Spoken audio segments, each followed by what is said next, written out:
Blog Talk Radio.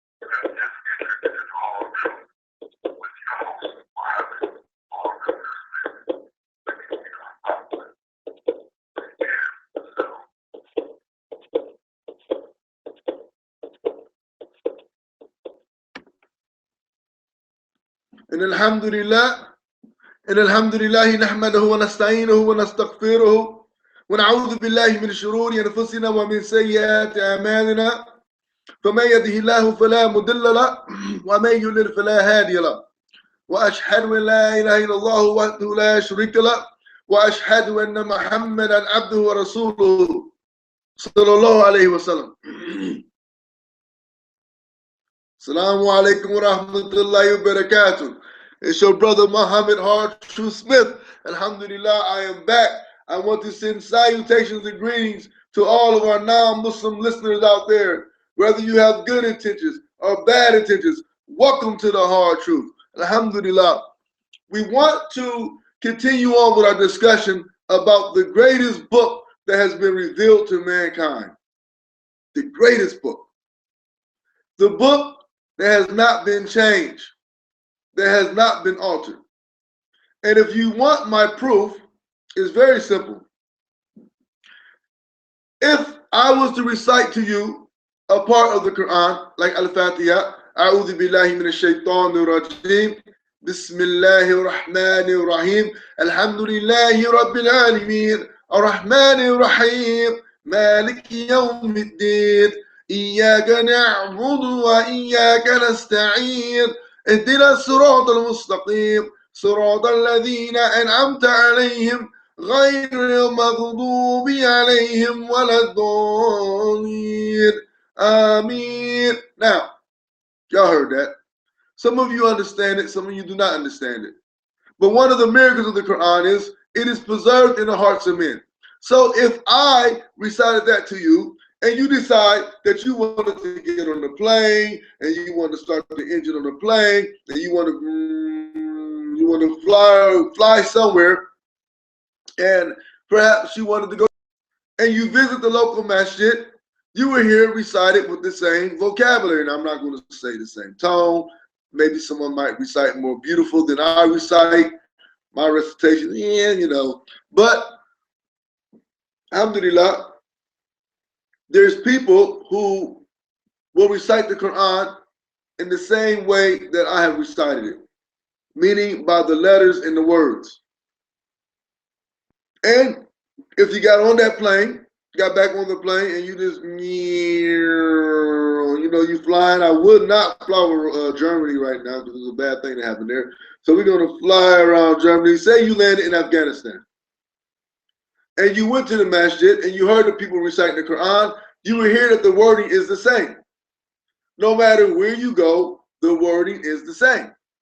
Alhamdulillah, unless you have someone who does not know the Al-Fatiha and maybe they make mistakes, maybe, Allahu Alam. So alhamdulillah, we want to talk about Surah Baqarah today, and my brother Shahid Allah, inshallah, he'll be here in a minute. He gave me some good nasiha, and the nasiha was to maybe start with the Medina surahs. And I understand because, you want to teach the people about Tawheed, but, I don't know what the listener base is. Sometimes people listen, sometimes they don't. Sometimes we have more listeners, Allahu Alam, so we have to work that out, inshallah. Also, we're going to cut our shows down to 1 hour. So it will not be a hardship on the people, inshallah, but maybe it'll be a little easy on the people, inshallah. And we also want to remind the people that next week, inshallah, the Hard Truth will be in Atlanta, Georgia. And we'll be visiting the people in Atlanta, Georgia. and hopefully we can set up some shows there, inshallah. So alhamdulillah, today we want to get into the Quran or Surah Baqarah, which is known as the cow, and there's a reason why it's called that, or the heifer, and Allah knows best. But as far as the translation, but there is a reason why it's called that. I don't know, but inshallah, maybe if we read some of this Tafsir tonight, we will come across why it is called Surah Baqarah, and Allah knows best. Now, one of my favorite parts of Surah Baqarah is the beginning, where Allah Azza wa Jal, He's going to talk about three groups of people. So we're going to prepare ourselves to talk about these three groups. The first groups are the believers, al-mu'min. The second group is the kuffar. And the third group is the munafiqun, those who act like they believe, but truly they don't believe. Maybe they're trying to gain some type of position, some type of prestige, some type of honor amongst the Muslims, but really in their heart, they truly do not believe. So alhamdulillah, inshallah, we're going to get into that tonight. And also another good point about Surah Baqarah, which we're definitely not going to get to tonight. I can guarantee you that. It might be 4 or 5 Mondays from now, inshallah, if Allah allows us to get that far. But also, it has the greatest ayat in the Quran in there, which is ayat al-Kursi, inshallah, for those who don't know. Very beautiful ayat and very powerful ayat. And it's also ayat of protection, inshallah. And inshallah, we'll discuss some of that too. So inshallah, please stay tuned. And that is the hard truth.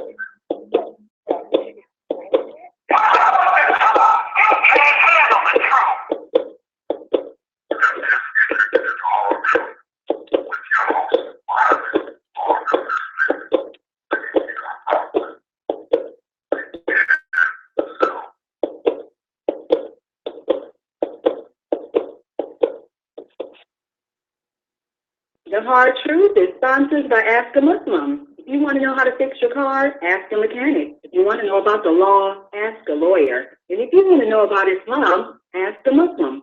Bringing the truth about Islam one person at a time. Visit the website at www.askamuslim.com or call in toll free 1-855-968-2756.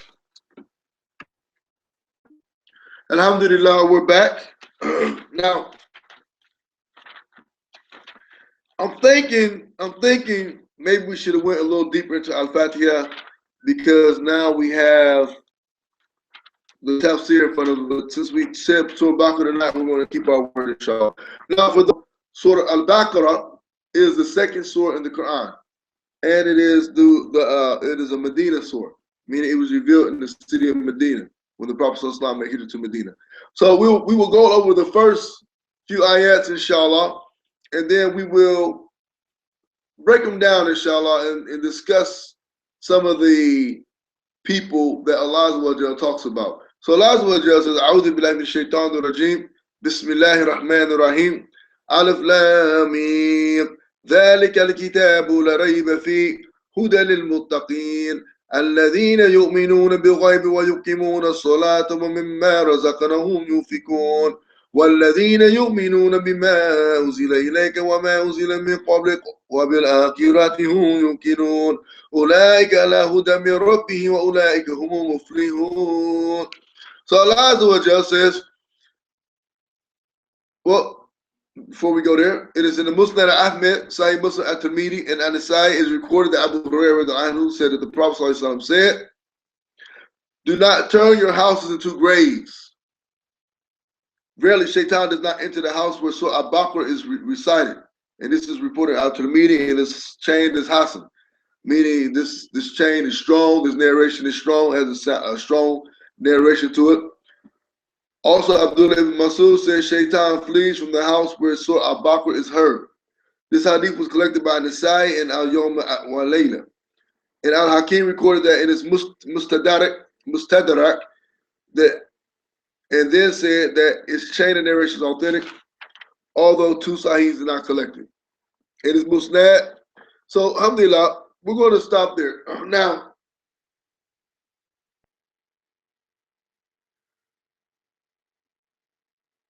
you know, we hear this a lot about the shaitan not coming in the house of the people who recite Surah Baqarah. And one of the questions I always wonder, because, you know, we can pull up our laptop and, you know, we can press play and the Surah Baqarah is being played, but does that actually have an effect?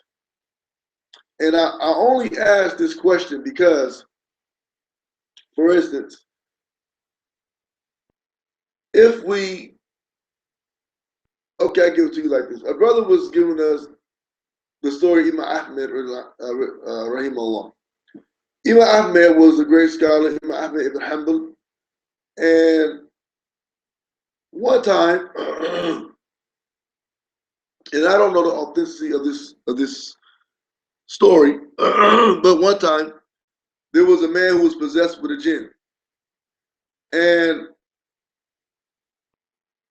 they called Imam Ahmed to come and perform ruqya on him, to perform exorcism on him.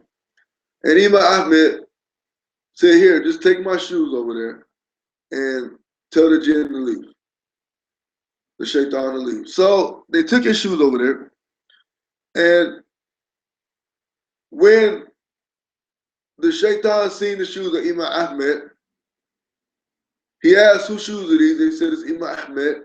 And he said that Imam Ahmed told us to leave the whole city, that we will leave.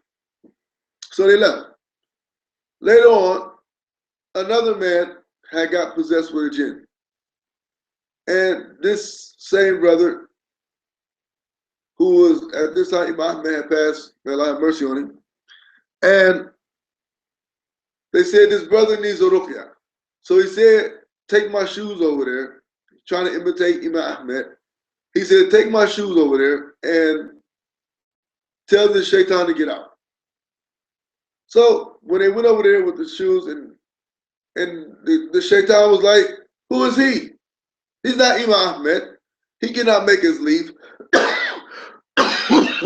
So my point is, though the Quran is being played in the house, doesn't have an effect from a device as opposed to a real person reciting. And inshallah, I'm going to check on that myself. I'm going to ask about that, because personally, for me, it has the same effect based on when there is an exorcism. It depends on who is reciting. It depends on the level of iman, the level of faith, and so on and so forth. A person cannot be a sinner and perform ruqya, from my understanding. I could be wrong, but from my understanding, if a person is a sinner, then that person cannot perform ruqya. The jinn might get in him. The shaitan might get in him. So, excuse me. So, when we push the play button on our laptops, I wonder, how effective is that? Is it really? You know, is it really effective? Does it really have any bearings?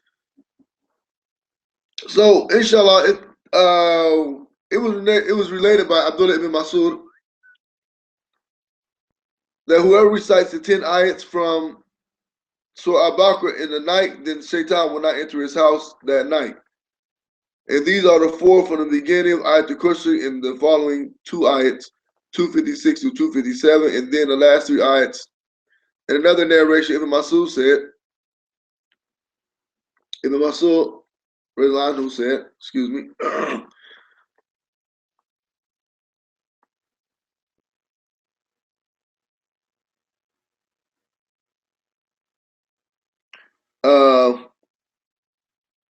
another narration, Ibn Masud said, then Shaitan will not come near him or his family, nor will he be touched by anything that he disliked. Also, if these ayats were to be recited over a senile person, they would wake him up. Further, Salih ibn Sa'id said that the Messenger of Allah ﷺ said, everything has a hump or a high peak, and Al-Baqara is the high peak of the Quran. Everyone recites Al-Baqara at night in his house, the shaitan will not enter that house for 3 nights. Whoever recites it during the day in his house, the shaitan will not enter that house for 3 days. And this hadith was collected by Abu Qasim at Tabarani, Abu Hatim ibn Hibban, and Sahih and Ibn Mardu'a. So, my point is, yes, we don't, no one wants shaitan in the house. And a lot of times we find it easy to click that button and press play. But what if, it's a recited being recorded, but there may not be any iman behind it. So maybe it has no effect on the shaitan, and Allah knows best. So the Prophet ﷺ said in a hadith by Tirmidhi and on the side Ibn Majah recorded that Abu Hurairah said, the Messenger of Allah sent an expedition force comprising of many men and asked each about what they memorized of the Quran.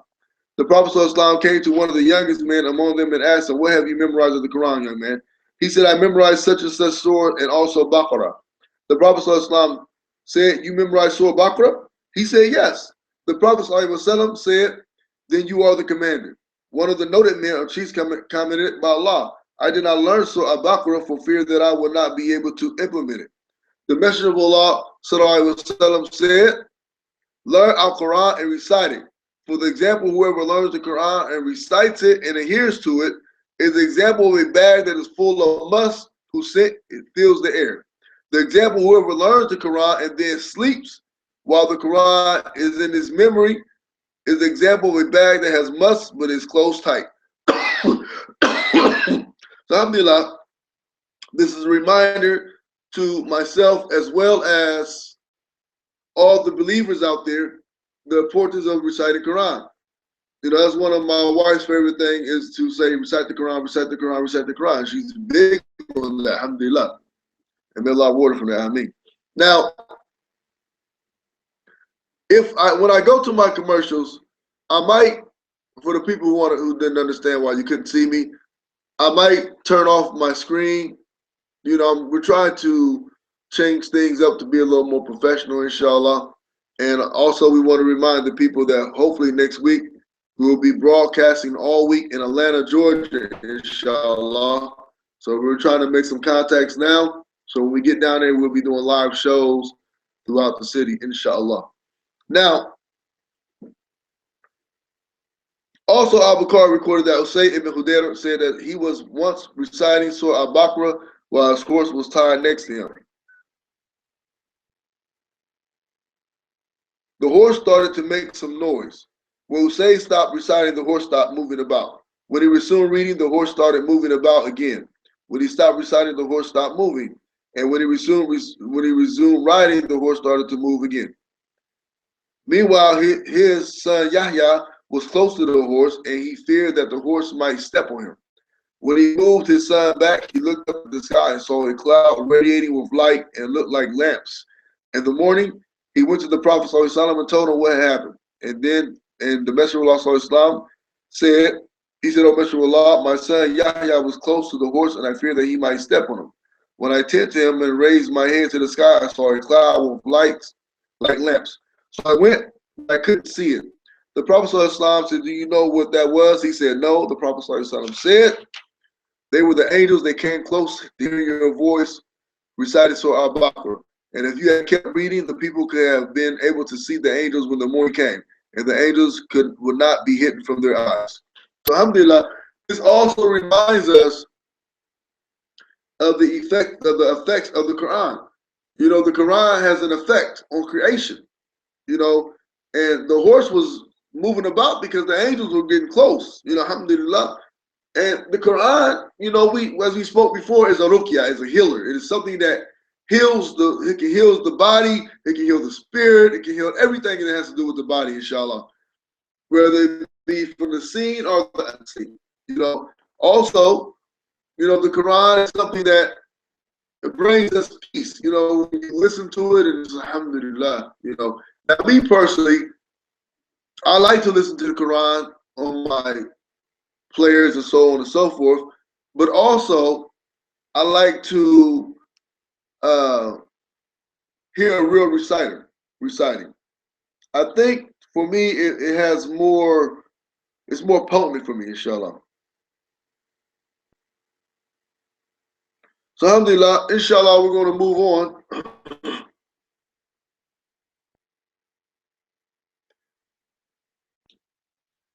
Ibn Majah also recorded part of this hadith from Ther bin al-Muhajir and his chain of narrators, and Hassan according to the criteria of Imam Muslim. A part of this hadith is also supported by other hadiths.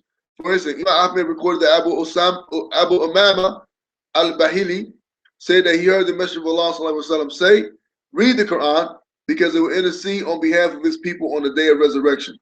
Read the two lights, Al-Baqarah and Al-Imran, because they will come in the shape of two clouds, two shades, or two lines of birds on the day of resurrection, and will argue on your behalf of their people on that day. The Prophet, peace and blessing be upon him, then said, read Al-Baqarah, because in having it there is a blessing, and ignoring there is a sorrow, and the sorcerers cannot memorize it. Also, Imam Muslim narrated his hadith in the book of prayer. Imam Ahmed narrated that An-Nawas bin Saman said that the Prophet ﷺ said, on the day of resurrection, the Quran and its people who used to implement it will be brought forth, preceded by Surah Al-Baqarah and Al-Imran. Al-Nawas said, the Prophet ﷺ set three examples for these two surahs, and I did not forget these examples ever since. He said, they will come like two clouds, two dark shades, or two lines of birds arguing on behalf of their people.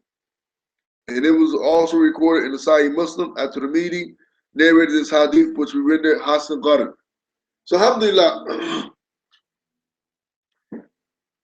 here we have, not only is the Quran a benefit in this world, but it's also a benefit in the next life. You know, it is something that will argue on our behalf if we recite the Quran, and not just recite it, but also live by its meaning.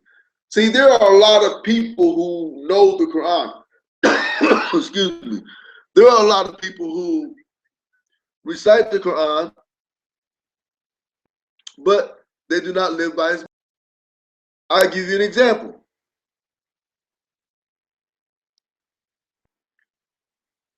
Look at the people who the government put into these masajids who are not really Muslim, they're hypocrites.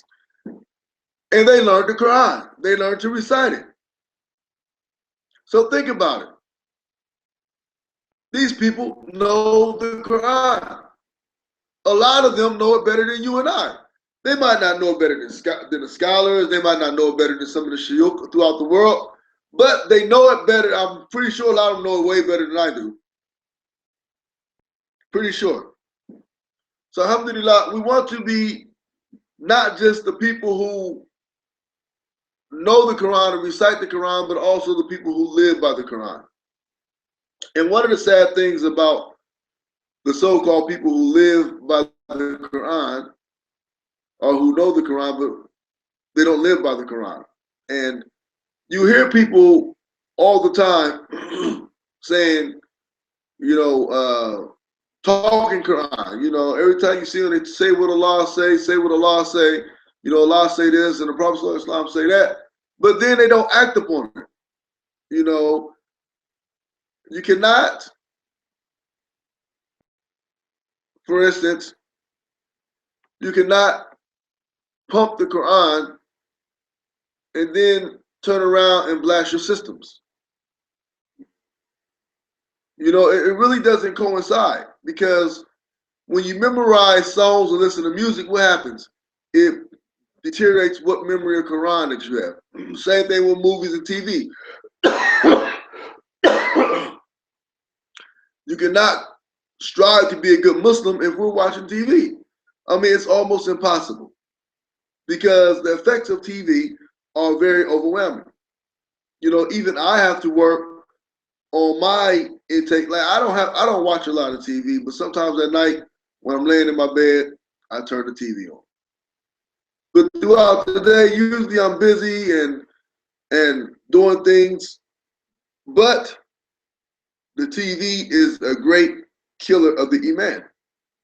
It'll destroy the iman, especially for our little kids, because every video or every show that comes on TV now, there is some music that goes along with it. There is some type of fairy tale, some type of magic or something going on. And we are exposing our children to this on a daily basis. So then when we tell our children it's time to pray, we're wondering why they don't want to pray. We're wondering why they don't want to wear hijab. We're wondering why they don't want to Quran.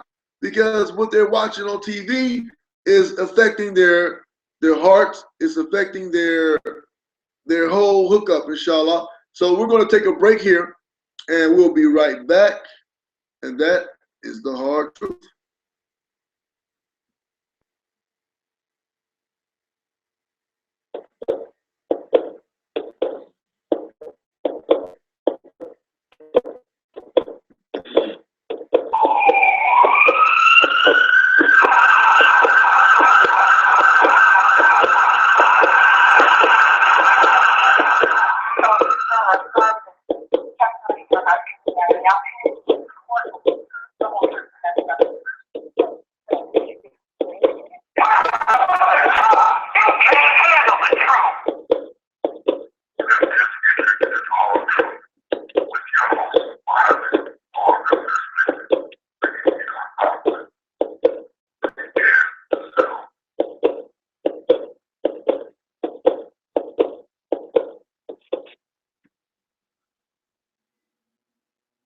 Best quality 24 karat gold. Visit AA Jewelry Store located at 2210 Morse Road, Columbus, Ohio, 43229, Suite E1.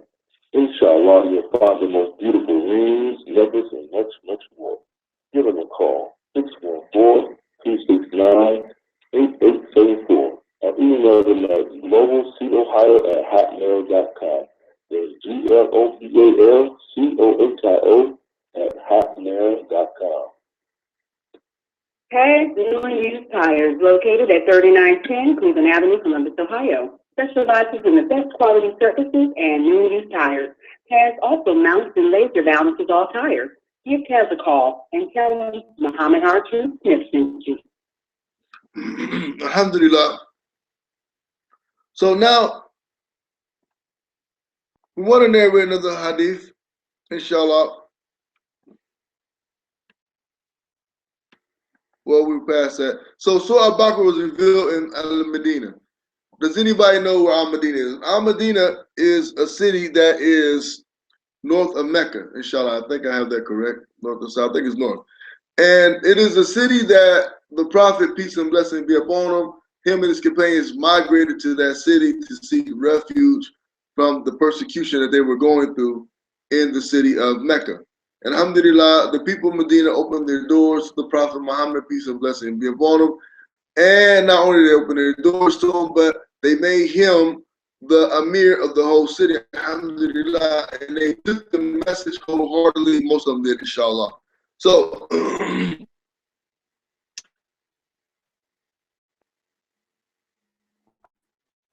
Al-Baqarah was rebuilt in Medina, and it was revealed in its entirety in the city of Medina. Moreover, Al-Baqarah was one of the first surahs to be revealed in Medina, while Allah's statement, and be afraid of the day when you should be brought back to Allah, was the ayat to be revealed from the Quran. Also, the ayat about usury was among the last ayats to be revealed.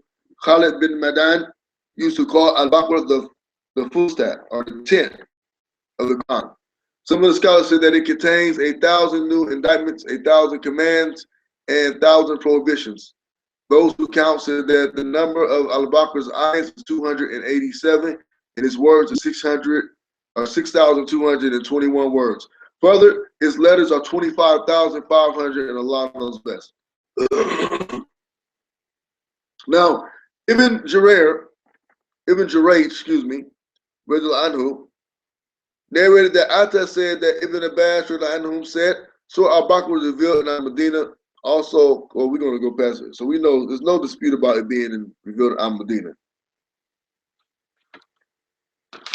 So we're going to move on, inshallah, to the first part. Now, it starts in the name of Allah, the most gracious, most merciful. The first verse of Surah Baqarah is Alif Lam Mim. Now, you're going to hear people say, "Oh, the meaning of this." Some of these sheikhs, these scholars for dollars, or these people who want praise, will tell you that they know the meaning of Alif Lam Mim. In all actuality, they don't know the meaning of Alif Lam Mim.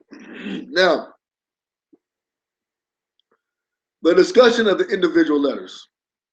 The individual letters in the beginning of some surahs are among those things whose knowledge Allah has kept only for himself.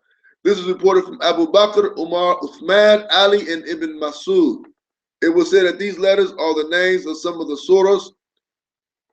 It was also said that they are the beginning that Allah chose to start the surah of the Quran with. Khasif stated that Mujahid said the beginning of the surah, such as Qaf, Sa, Ta, Sin, Mim, and Alif, Lam, Ra, are just letters of the alphabet. Some linguists also stated that they are letters of the alphabet and that Allah simply did not cite the entire alphabet of 28 letters. For instance, they said, one might say, my son recited Aleph, Ba, Ta, Tha. He means the entire alphabet, although he stopped before mentioning the rest of it. The opinion was mentioned by Ibn Jarir. Now, most of the scholars are of the opinion that from the first of the generations of Abu Bakr, Umar, Uthman, Ali ibn Abi Talib, and Ibn Masud, that only Allah knows the meaning of those ayats. They are the mustashabih of the Quran, and we leave it at that. There's no need for us to even get into that. There's no need for us to try to figure out what they mean. There's no need for it. And we know that, moreover, the scholars say that there is no doubt that Allah did not reveal these letters for jest and play. Some ignorant people say Quran does not mean anything, meaning such as these letters, thus committing a major mistake. On the contrary, these letters carry a specific meaning. Further, if we find an authentic narration leading to the Prophet ﷺ that explain these letters, we will embrace the Prophet's statement. Otherwise, we will stop where we made to stop and proclaim. Well, Allah says, believe in it. All of it is from our Lord. That's it. That's it in a nutshell. All of it is from Allah. Allah does not have to explain himself. We are his slaves. He is not our slave. La ilaha illallah. So Allah does not have to tell us why he does something or why he didn't do something. It's simple as that. We put in our minds that we have to know everything. Didn't Allah say he is Rabbul Ghaibi wa Shahada? He is the Lord of the seen and the unseen.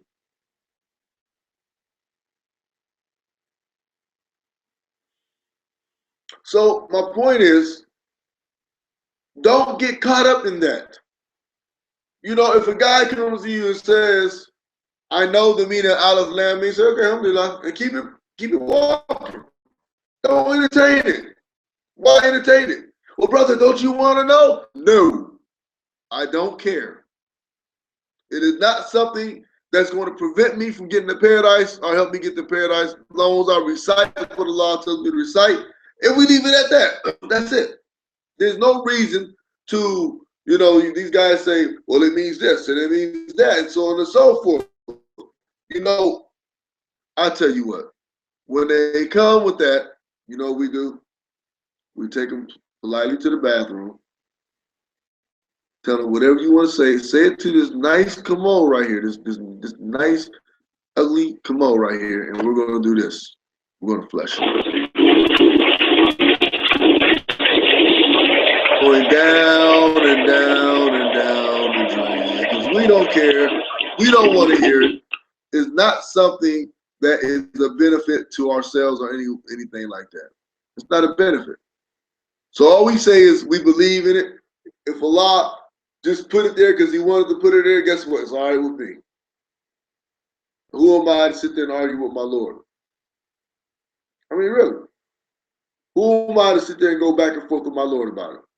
If Allah did it, alhamdulillah, it's done, and that's it. So, inshallah, we're going to move on.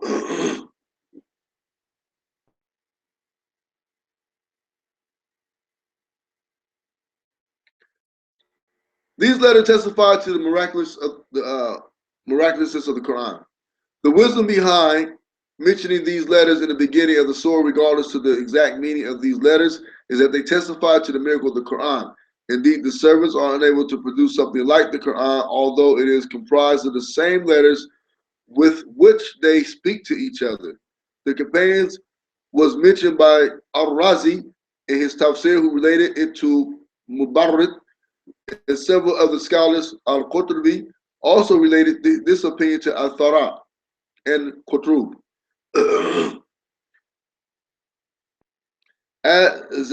Zamakshir, subhanAllah, these are long names. As Zamakshari agreed with the opinion in his book, Kashaf. In addition, the Imam, the scholars Abu al-Abbas ibn Tamiyyah and our Sheikh al-Hafiz Abu al-Hajjaj al-Mizzi's opinion. Al-Mizzi told me that it is also the opinion of Sheikh al-Islam ibn Tamiyyah. As Makhshari said that these letters were not all mentioned once in the beginning of the Quran, rather they were repeated so that the challenge against the creation is more daring. Similarly, several stories were mentioned repeatedly in the Quran, and also the challenge was repeated in various areas to produce something like the Quran. I love this because Allah has challenged mankind over 1,436 years ago to produce something the like of. Still waiting. Come on, people. We're getting close to the end of the world. I mean, just look outside. You can tell we're getting close to the end of the world. I mean, we're still waiting on this miraculous book that someone else is going to come up with. They can't do it. Allah just said they can't do it. They never will do it. So it's better that you submit now. I mean, even look at the Bible. The Bible has been changed, tampered with, books have been taken out of it, but yet the Quran is untouched. And the Bible does not even compare it to the Quran in no shape, form, or fashion. Not at all.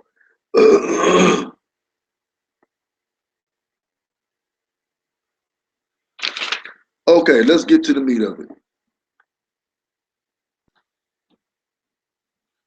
And I want to get to, okay, here we go. Let's get to the first ayat, inshallah, if we may.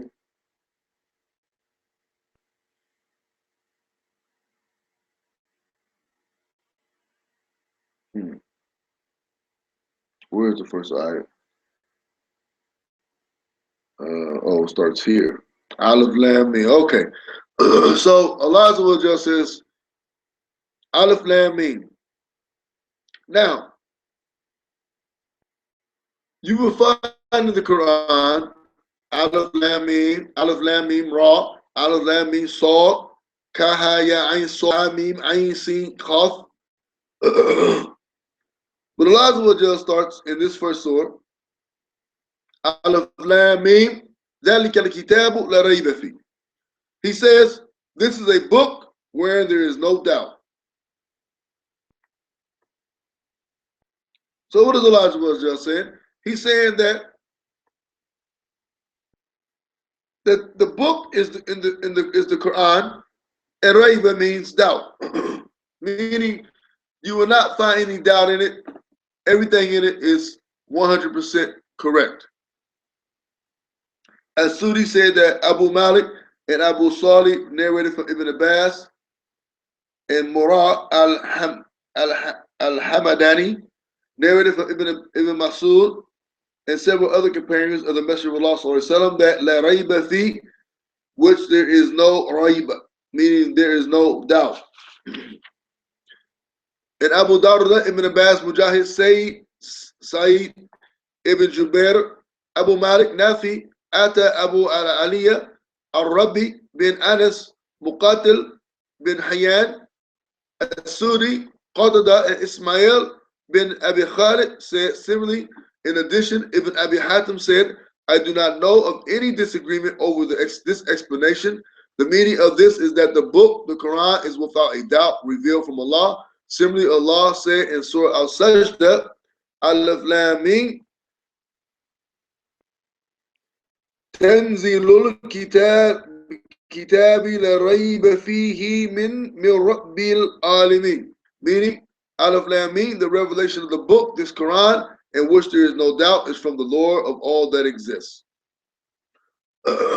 Some scholars state that this ayat, the second ayat, contains a prohibition, meaning do not doubt the Quran. Furthermore, some of the reciters of the Quran pause upon reading La rayba fi, there is no doubt, and then they continue fihi huda lil muttaqin, in which there is guidance for the muttaqin. However, it's better to pause at La rayba, in which there is no doubt, because in the case huda, guidance become an attribute of the Quran, and there is a greater meaning, a better meaning than fihi hudan, in which there's guidance. Now, and I'm of that opinion, when I recite Al-Baqarah, which parts of Al-Baqarah I know, I say La rayba fi huda lil muttaqin. Now, if you ever see those three dots on both sides, you have to stop either the first part or the second part. But you have to stop. If you go past the first three dots, you got to stop at the second three. If you stop at the first three dots, you cannot stop at the second three. So you have to either do either or, inshallah. Guidance is granted to those who have taqwa. Hidayah, correct guidance, is only granted to those who have taqwa, fear of Allah. And Allah says, say it for those who believe a guide and a healing. And as for those who disbelieve, there is heaviness in their ears, and in the Quran is blindness for them. They are those who are called from a place far away, so they neither listen nor understand. Subhanallah. You know, it makes sense. The Quran is only a benefit or a guidance for those who follow it. If you don't follow the Quran, how can it be a help to you? How could it be a guidance for you? I mean, if you don't fear Allah, let me clear that up, excuse me. If you don't fear Allah, first you have to have some type of, if you're going to say, I believe in Allah, then the Quran, if you fear Allah, then the Quran will be a guide for you. And inshallah, we're going to take a very quick break, and we will be right back.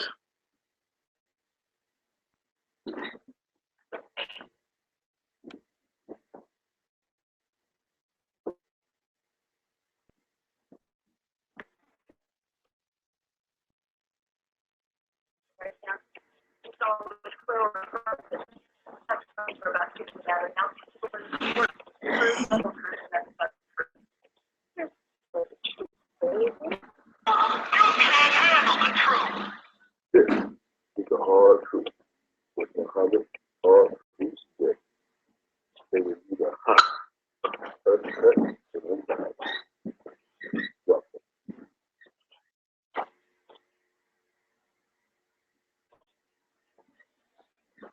Looking for a quality used car? Look no further than Spectrum Motor One, located at 3238 Westerville Road, Columbus, Ohio, 43231. Not only does Spectrum offer good quality cars, but also a nationwide warranty, 40-point inspection, 5-year pay-year, 0 interest, as well as halal Islamic financing. Call Spectrum 814-477-4388 or email them at spectrummotor1@gmail.com. And if you tell them Muhammad Hard Truth Smith sent you, expect a 30% discount. And that's the hard truth. Furniture, Ohio, located at 1395 Morse Road, Columbus, Ohio, 43229. Furniture Land, Ohio offers the most beautiful furniture for a beautiful price. Good and durable. stand behind their product. Quality, service, and great deals are what they stand for. Call them at 614-447-8505 or email them at furniturelandohio2@ymail.com. And if you tell them Muhammad Hartree Smith sent you, you will get 10% off your purchase, inshallah. And that's the hard truth. Alhamdulillah. So now, Allah Azza wa Jal, He says that, this Quran is for those who fear Allah. It's only a help and a guidance for those who fear Allah. I mean, pretty much, if you don't reverence Allah, if you don't have fear of Allah, if you don't think about Allah, then, why even read the Quran? Well, it's not going to have no benefit. Now, maybe it might bring some light to you, where it might enlighten your heart, where you say, you know what, alhamdulillah, I can feel this, and you can start believing Allah, so on and so forth. But it says, it is for those who believe, a guide and a healing. And as for those who disbelieve, there is heaviness, meaning deafness in the ears, and it, meaning the Quran, is blindness for them. They are those who are called from a place far away, so they neither listen nor understand. Subhanallah. So now we have this understanding that this Quran is for the ones who fear Allah, the muttaqeen, those who, even for the Muslims who claim to be Muslim, who claim to believe in Allah. If you don't fear Allah, then how is this Quran going to be a benefit for you? I mean, think about it. Allah says in the Quran about wearing the hijab, committing zinah.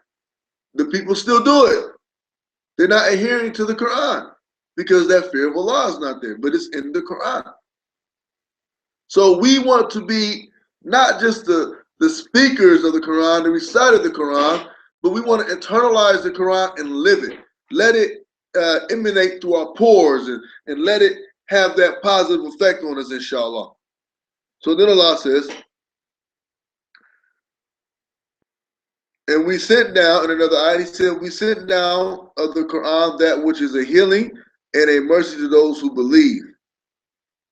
And nothing, and it increased the zalimun and nothing but loss. Now, zalimun means people who are transgressors, they're wrongdoers, they're evil. They don't believe in Allah. They're the zalimun. They're different from a fasid. A zalimun is the person who just rejects. You can walk outside and say, zalimun, zalimun, zalimun, zalimun, zalimun. You get a workout, actually. You putting so many zalimuns out there, you'll get a workout. So Allah Azza wa Jal, He speaks about when we sit down this Quran, that which is a healing and a mercy to those who what? Those who believe. Very simple. You have to have Iman. You have to believe in Allah. And then you are able to read the book. Remember the hadith Aisha where she said, Allah revealed the prohibitions first. No one would have believed, but first He sent down the Tawheed. He allowed one of the people to understand who He was. One of the people to understand, His grandeur and His greatness and so on and so forth. His oneness. And not to worship no one but Him. See, once that part gets in your heart, and that understanding gets in your heart, then guess what? Everything else is easy. I love my Lord. I fear my Lord. Oh, we're not supposed to drink? No problem. We're not supposed to smoke? No problem. We're not supposed to commit zina? No problem. But if we don't have that true tawheed in our heart, if we don't have that true fear in our heart, and that remembrance of Allah in our heart, guess what? Might be a little problem there. Might be a little problem there. We might slip up a little bit. May Allah protect us. Ameen. This is a sample of numerous ayats indicating that the believer is particular. Benefit from the believer in particular benefits from the Quran. This is because the Quran itself is a form of guidance, but the guidance is only granted to the righteous. Just as Allah said, O mankind, there has come to you a good advice from your Lord. SubhanAllah. And a healing for that which is in your heart, a guidance and a mercy for the believers. Subhanallah. O mankind, there has come to you a good advice from your Lord, and a healing for that which is in your hearts, a guidance and mercy for the believers. SubhanAllah. And notice what Allah says. Lil mu'min. For the believers. He says it right here. Lil mu'minin. For those who believe. It's only going to affect those who believe. Unless the recitation is something where people have said before, what is that? And they investigate. And they believe just from hearing the recitation of the Quran. Subhanallah.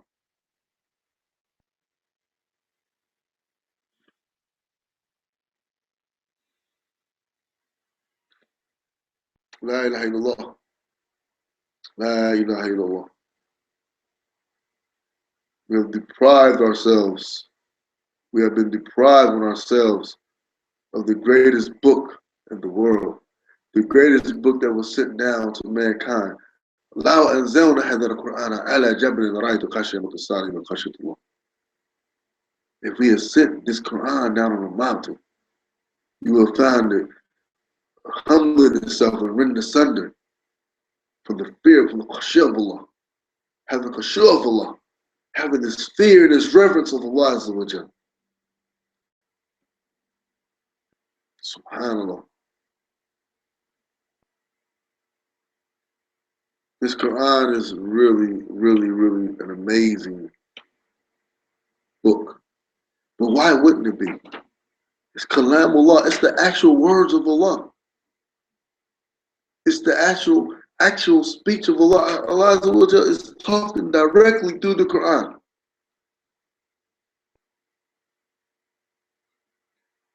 Here comes to you a good advice from your Lord.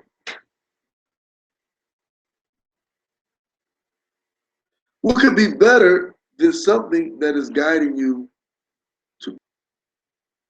What could be better than something that is making you a moral person? That is making you sound and well-rounded?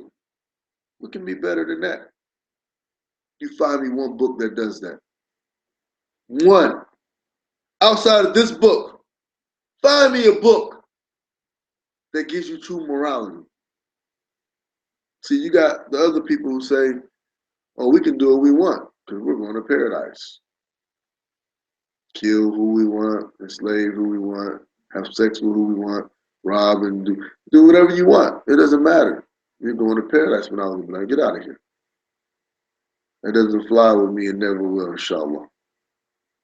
But this book right here, this deen right here, you'll find nothing greater than it. Allahu Akbar. Nothing greater. Allah sent down the best statement, a book. Its parts resembling each other in goodness and truth, oft repeated. The skin of those who fear their Lord shiver from it. Subhanallah. Subhanallah. Then their skins and their hearts soften to the remembrance of Allah. That is the guidance of Allah. He guides through whom He pleases, and whoever Allah sends astray, for him there is no guide.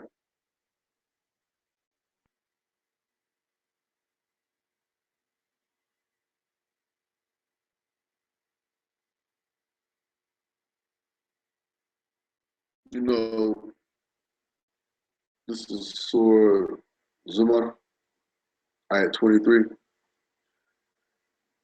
Okay, hold on. I gotta calm down.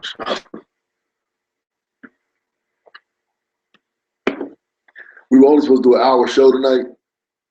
Alhamdulillah, the brother that came in here and amped me up a little bit, pulling out these ayats, alhamdulillah. Now, you know, it's something I want to point out to the people. And my wife wife and I, we have this discussion all the time, and we've asked other people about it. And the discussion is when you, hold on, leave it there for a minute. When you bring up, say there's a discussion, and say me and you have a discussion, and I say, well, Shahid Allah, based on what I've seen you done before, I can only expect this from you. And you'll say, Aki, why you always want to go on my past?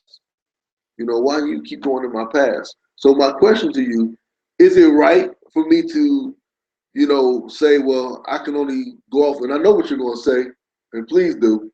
Inshallah, I think I know what you're going to say. I don't know why. I think I know what you're going to say, but, is it right for me to say that? Like, say, for instance, if I know someone to be a thief, and they steal, and I say to them, I say, well, something's missing, and I need to go check such and such person. Because I know he was around, I know he steals. Am I right or wrong? There is no right or wrong answer or no clear-cut way when it comes to that. And I only say that because, Akhi, if you are if you know this person to have made tawbah before, and you know that they have rectified their character, and Well, I presented it wrong. then I presented it wrong. Not really a sin. That's not. Let me rewind. Let me rewind a little bit. Yeah, let me try to present this in the correct manner. a bad characteristic that's, say, makruh. Yes, there you go. And makruh means something that is Dislike. Yeah, dislike. Or they say frowned upon. Frowned upon. That's what I was thinking of.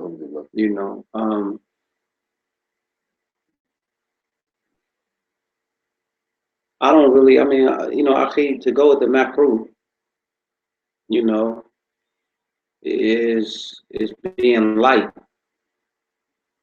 Be heavy with this. To address it. Leave it as sinful. If you know somebody to have been sinful in the past, do you put them under suspicion for something in the present? But see, I'm not. All right, let me put it to you like this. I think it's the best way to say it. All right, say we're gonna play basketball, and we got a team of 5 guys, and one guy on our team always get mad, throws the ball, bad character. So, but he's real nice a lot of times. But when we play basketball together, this dude do not know how to act. Okay. And then so we get on the court, and then maybe he get in an argument with somebody else, and we say to him, "Man, calm down. Well, why? It could be this person." Well, every time you decide you act. Okay. This is what you do. Right. So now, this is what I'm trying to get at. Because my point is, some people say, well, leave my past in the past. But see, if we read the Quran, what does it say here? Allah said, now the best statement, a book, in parts resembling each other in goodness and truth, oft repeated. Allah goes back over and over in the Quran, reminding us of the people of the past, the mistakes they made. Well, not just the Galimun. Some like, for instance, we have the story of Musa and Khidr. We have Musa. Musa's repeated over and over in the Quran because of Pharaoh. You see what I'm saying? Okay. So there is repetition in the Quran over and over and over. Okay. So me taking from the Quran, I'm looking at Allah's way of doing things, of telling us about the mistakes people made in the past, and He tells us over and over and over. What purpose? For help, for guidance. For you to rectify your own affairs and follow it. Now, when you ask the question that you asked, and you use the example that you used, which was somebody with bad a dad. Okay, when it comes to sport and play. So do you use that as an example to say, I don't want to, I don't want to, you use that as an example to say, I don't want to play with you. You know what I'm saying? It's not a good idea to play. You know what I mean? Or maybe we use another example. You know this person's a good person, but they always late. They never punctual. Never on time. You know what I mean? And you know that just how things can be sometimes, but that's usually poor time management is what lends to that, and it becomes a part of a person's makeup. You know, it's like this is the way they've been conditioned. You know, like I can't manage their time appropriately. So do you call on the person when you know that they're gonna be late? Do you call on this person when you know he's gonna quarrel when you playing basketball? Yeah. So their habits.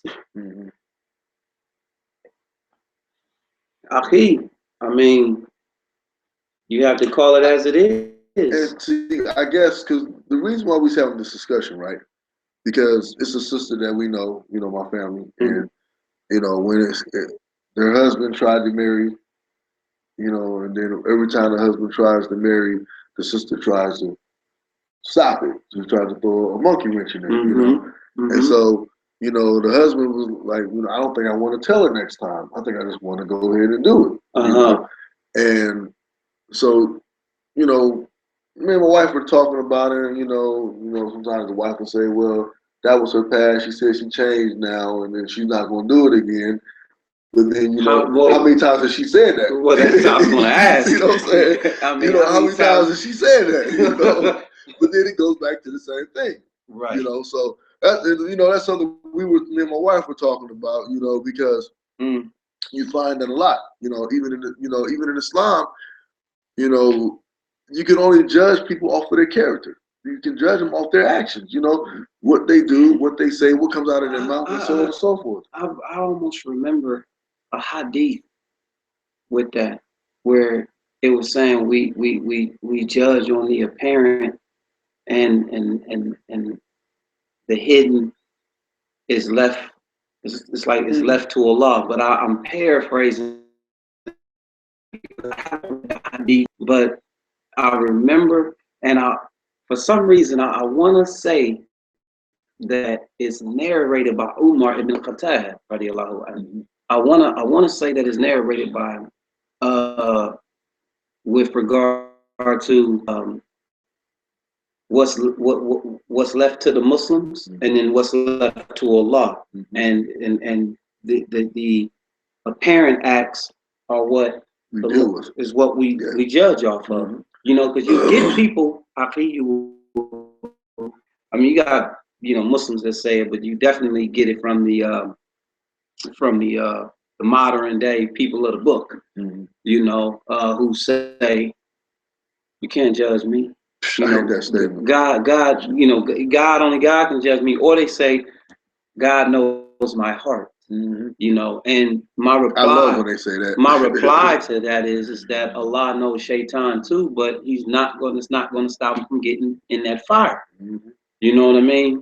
And so, well, my reply to that is when people say that, I say, what's in your heart will manifest in your actions. Yes. Yes. People say God knows my heart. That's an excuse. That's just an excuse, right? That's to be weak. What you want to do. To be weak. Then, I tell people, they say, well, don't judge me. Listen, if a guy comes in my house, pants sagging off his butt, breath smelling like alcohol and weed, and say, I want to marry your daughter, I'm going to say, well, I'm not going to judge him. Go ahead, you can marry him. Man, beat your feet. Okay, now. Question. You seen him before, sagging. You walk right by him. He was using profanity, hanging out, alcohol, and you smell marijuana on him. About a week later, 2 weeks later, whatever, we ain't gonna give too much time in between there, but you know, he all of a sudden he like, you know, that was my past. That was 2 weeks ago. You know, I know where you're getting at. I know where do you say? Do you say? You low down, boy. You're low down. Do you say? Do you say? All right, you know what I mean. I'm not gonna judge you on your past.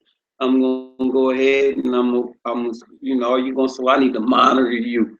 You know what I mean? You gonna, you know, see? This is what I'm gonna tell him. I'm gonna say, well, you know, sure, you can marry my daughter. Hey, but you know what? I'm gonna be watching you, boy. Alhamdulillah. Alhamdulillah. I know what you was getting at with that. Alhamdulillah. I just, you know, alhamdulillah. Just, you know, since we talked about bad character, we talked about, you know, somebody who just, you know, has just what you would consider just a little, like, I wouldn't call it defect, but you know, it's not somebody would be late all the time, but you know, it's kind of like a character flaw, of course, but not one that is that deals with the, let's say, the iman. Unless you want to think like, well, man, if you late to this, or you late making your salat, you know what I mean? And now, see, it depends on how far you take it. You know what I'm saying? So, you know, and Allah knows best, because I also recall a hadith that I read where the wife was complaining about the husband, but the problem actually was that he was actually doing acts of ibadah, acts of worship, and that was the reason why he was you know, like late or like, and I kind of remember it being something like him missing the congregational salat or something like that, but it was due to like being up for tahajjud, and it was like I kind of remember that, but then something like about the fard acts having precedence or something. Is that the hadith you're talking about? No, the one I'm talking about is dealing with the wife making a complaint about that was the, and then the sharp in it, the explanation in it, it kind of dealt more towards like advising you don't really know what the hidden behind the apparent is. You know, what it may appear to be one thing, like he's negligent, but really, you know, it's not that he's negligent. He's actually doing other acts of ibadah that has, you know, interfered with another act. No, I got you. Well, listen, I did want to bring something to your attention. You know, but this is kind of based off Hijra, though. Okay. And let me send this to my wife right quick.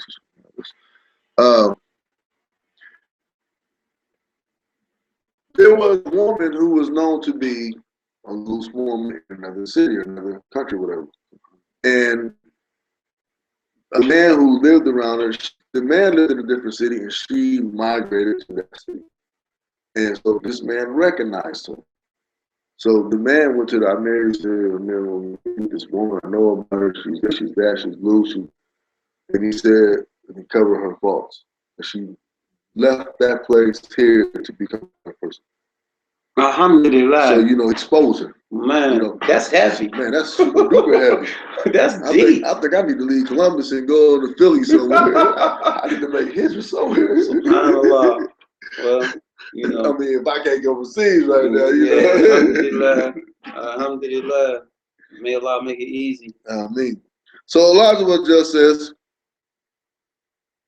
Ibn Abbas, Ibn Masud, and other companions of the Messenger of Allah said, Who the Muttaqeen, Allah says, Who the Muttaqeen, guidance for the Muttaqeen, the pious and righteous person, meaning a light for those who have taqwa. The meaning of al-Muttaqeen. Ibn Abbas said about Hudal al-Muttaqeen, guidance for the Muttaqeen. That it means they are the believers who avoid shirk with Allah and who work in His obedience. Ibn Abbas also said that al-Muttaqeen means those who fear Allah's punishment. who will result if they abandon. Which would result. Where you at? Hold on. Which will abandon the true guidance that they recognize and know. They also hope in Allah's mercy by believing in what He revealed. Further, Qatada said, "Lil-muttaqin, al-muttaqin, are those whom Allah has described in His statement, alladhina yu'minuna bil-ghaybi wa yuqimuna as-salat, who believe in the unseen and perform the salat." Hold it right there. Go back up and read what Ibn Abbas said up here. That it means they are the believers who avoid shirk with Allah and who work in His obedience. And I think for many of us, we do not really look at the gravity of that word right there, man. Work. Yes, Akhi, Wallahi. I think many of us think, man, that it just falls in place. Akhi, listen. Subhanallah. When you got brothers who sit in the masjid all day, alhamdulillah, making it better and learning a lot of things, and that's as far as it goes. You know, you have to go out and you have to propagate a lot of things. You have to implement a lot of things. You know, there was a hadith. Doesn't it say no first though? I mean, no, but you got to implement. See, you were here. We read this earlier. Okay. I want to read something to you, inshallah. And just real quick, inshallah. Okay. Implement it. Okay.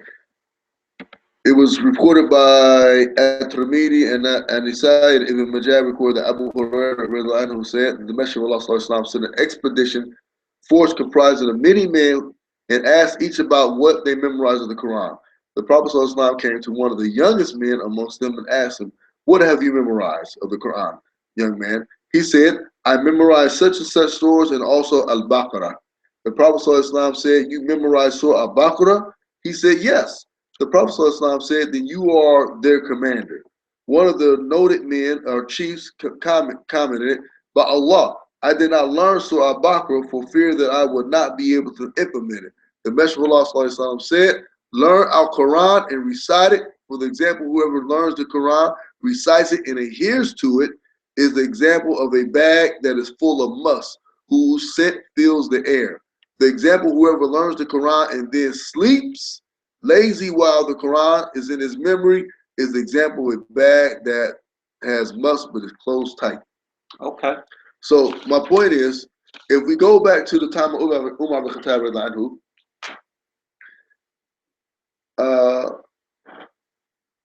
there was a man that used to be in the masjid all the time making ibadah to Allah.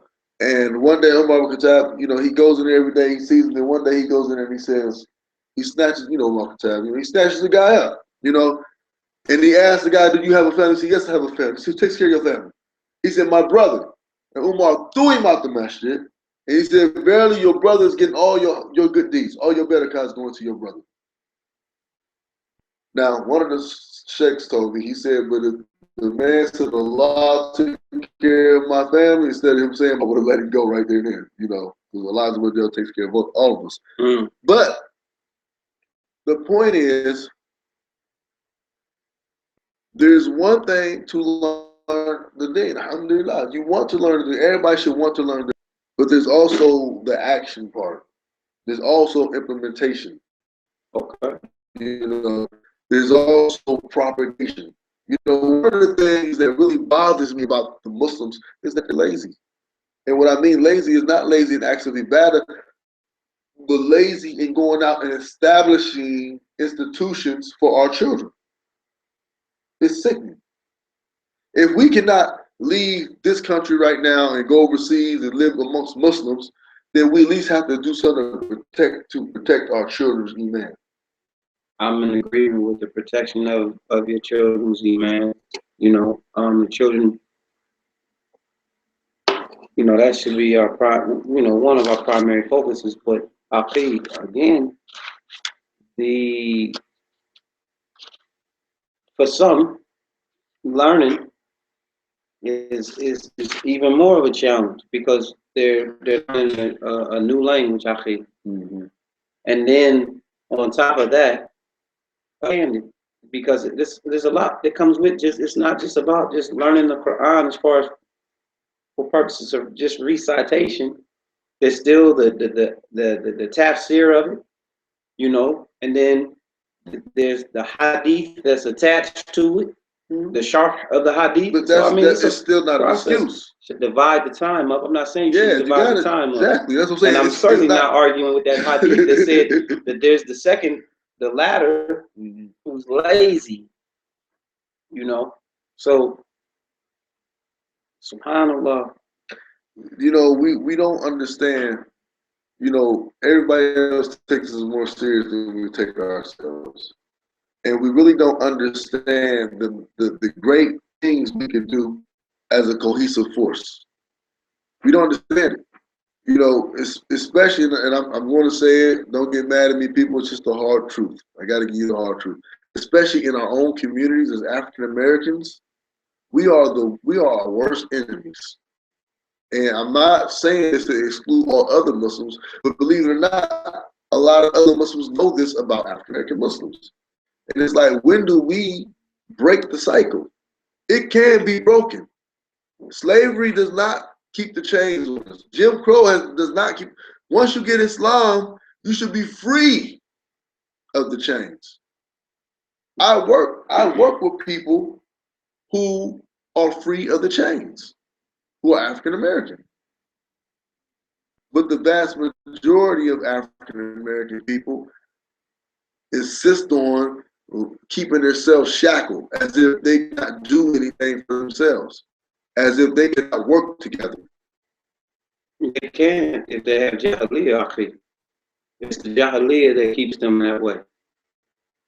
And the tabu shirt. Allah Smith.Dial gives an example where he says, you know, and it's actually it's in Surah 39, where it talks about the example of one who belongs to many different masters, and one who belongs only to one master. So, you know what's up? I got that. Yeah. I don't know which one's, but I know you find them eyes, alhamdulillah. Alhamdulillah.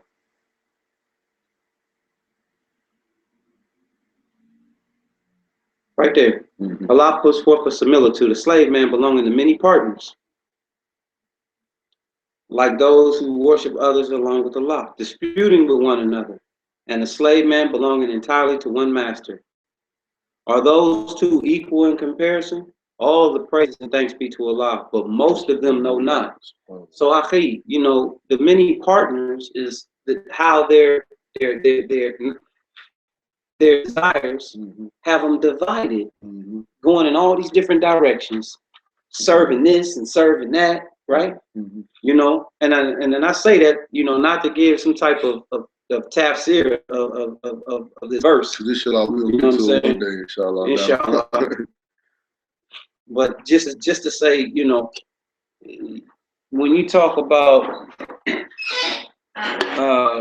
know, what, and it just depends on what city you're in also, because that doesn't plague the Muslim community within the African American community in certain cities, I think. Yeah. So you have to be fair when you say that. Okay, I'll give you that, because I know in Atlanta, everybody works together most of the time. You know, you still have, I mean, because still there still is not no institutions built in the African American community. I think Claire Muhammad has a high school and a middle school, and that's as far as it goes.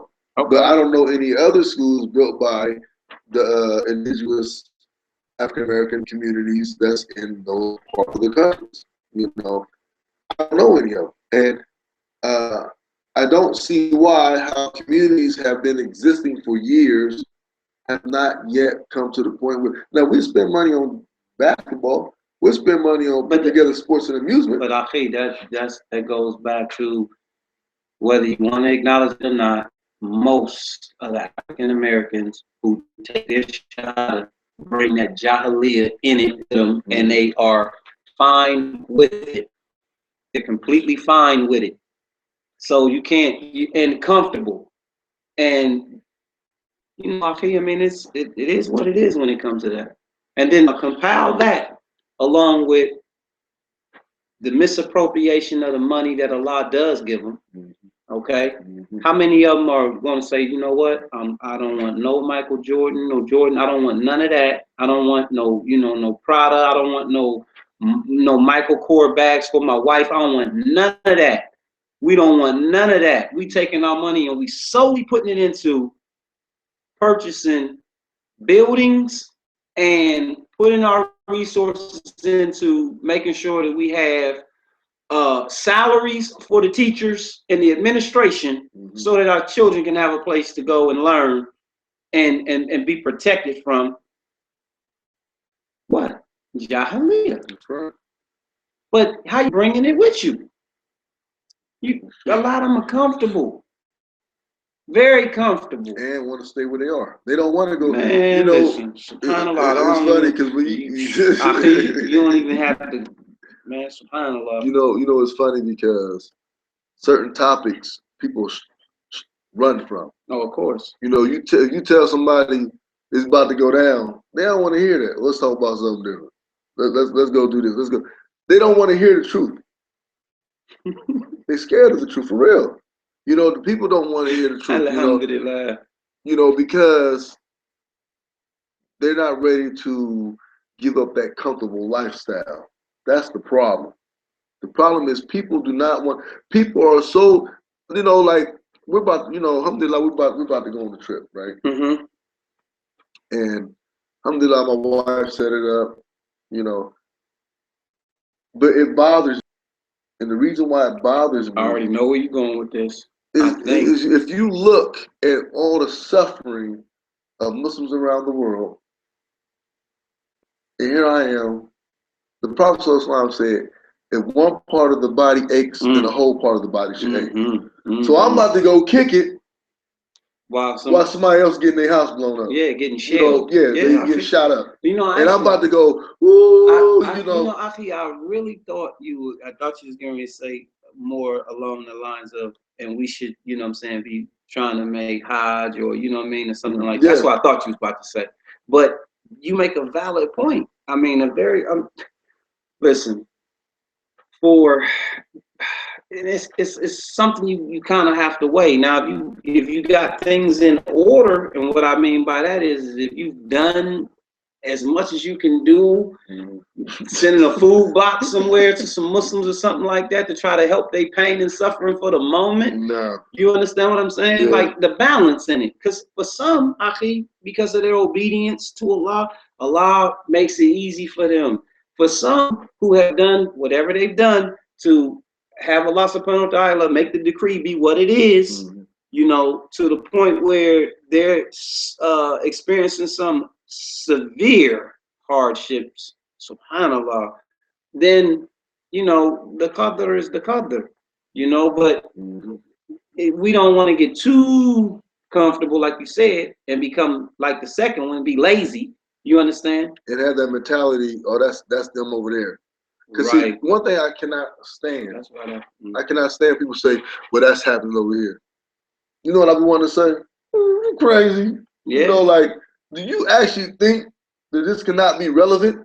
Can you think that it can't be close to you, that it can't happen to you at any moment? When they just say, you know what, let's get rid of all of them. Yes. Let's get the broom out, just at least to make the attempt. Yeah, exactly. Yeah, alhamdulillah. And because we know historically it has happened. It happened with the Japanese. It happened with the American, the Native Americans. You understand? And we can talk about that. And it has happened within the African American community. So you had concentration camps, reservation, incarceration. Oh, we got one more. You got one more to add to the list. Projects. Yeah. That's what they are, projects. Yeah. They were projects put together. It was a project. Like you go to school and say, turn in your school project. Right. Or somebody turned in this idea to put all these black folks together to see how they will react living that close amongst each other. And that goes back to that example that I was sharing with you before about the sheet of paper and then telling the child, draw something on it. Share that with our audience, inshallah. That's deep. Because I kind of want to do that test now. I mean, all you have to do is just kind of watch, you know. And I want to do that test. But it actually comes from not having any space. It comes from orders. That's what it comes from. That's what it comes from, actually. Living in close quarters. Is that the reason why I write the way I write?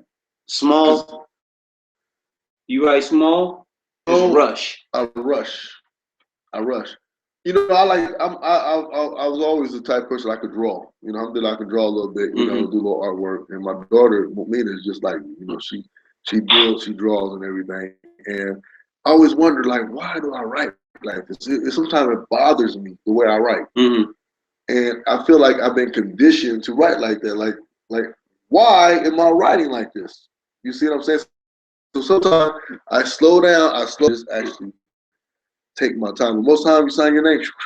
Because you've gotten into a mode of, I just want to get it done. I'm focusing intent on getting it done. And, you know, with the drawing, I remember being young, man, in class. And because it resonated. I could actually recall that I was one of those kids that I had a whole sheet of paper and they say, you know, draw something, and I only might use just a quarter of the page.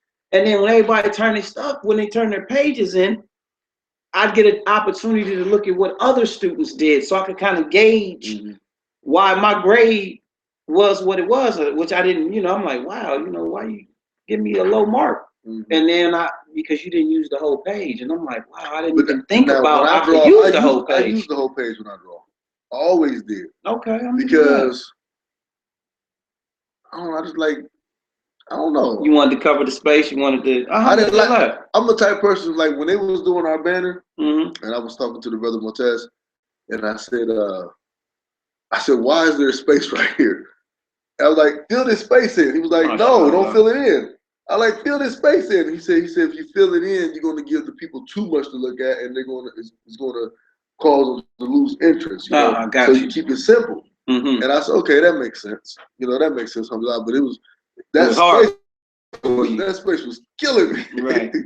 I'm the type of person, if I stand houses that go like this. Okay. Because you know why? It's wasted space.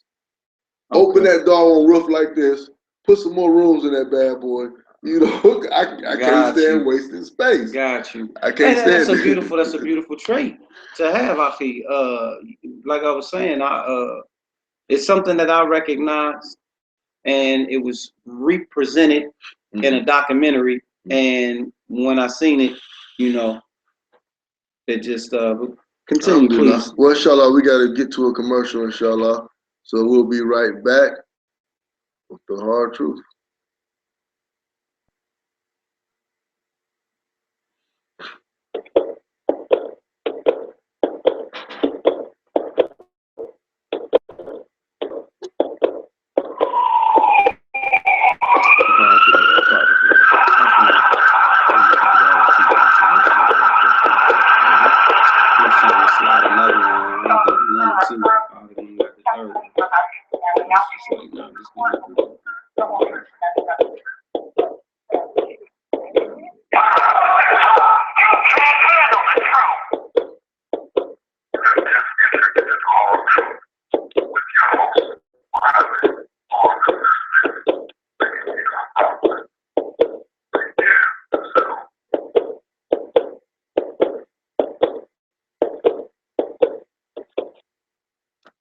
International Market serves the rest around this city town. 544 Freedom Avenue, Columbus, Ohio. Call Yasmin for your clothing and grocery needs.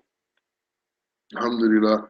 Like I said, we're trying to condense the show to an hour a night now.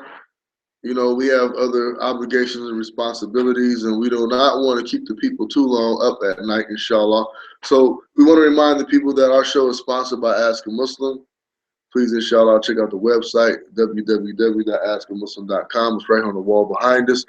And if you have any questions or comments, you know, feel free to call 1-855-YOU-ASK-MUSLIM. And, you know, I don't quite, I'll be honest with you guys out there, I don't have the number all the way now, so I got to read it off a card until I get it. But it's 1-855-968-2756. And you can call them, and if you have any questions about Islam or so on and so forth, or you can call here. If you call 1-855-968-2756 and press the number 5 after you call that number, it will bring you right to our show, inshallah. And we want to remind people that next week, God willing, inshallah, we will be in Atlanta, Georgia for a whole week doing a live broadcast promoting the show. So we're going to ask everyone to come out. We will let you know where we're going to be, inshallah. We want everybody to come out and support the hard truth.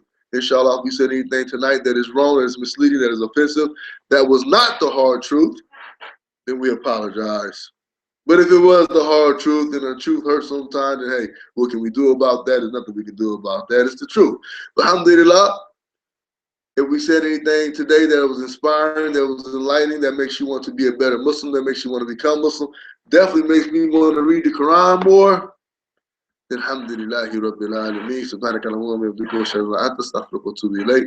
Jazakallahu khairan. May Allah give all the believers a peaceful night tonight, and may He guide those who are not Muslim to the haqq. And we got an outro in here. We got a different one now. We got to slide down a little bit, inshallah. It's the same one without all the noise, inshallah. So alhamdulillah, we are out of here. Assalamu alaikum wa rahmatullahi wa barakatuh. And that's the hard truth. Oh, that's the wrong one. I'll take it back on there. What else, man? You can take that.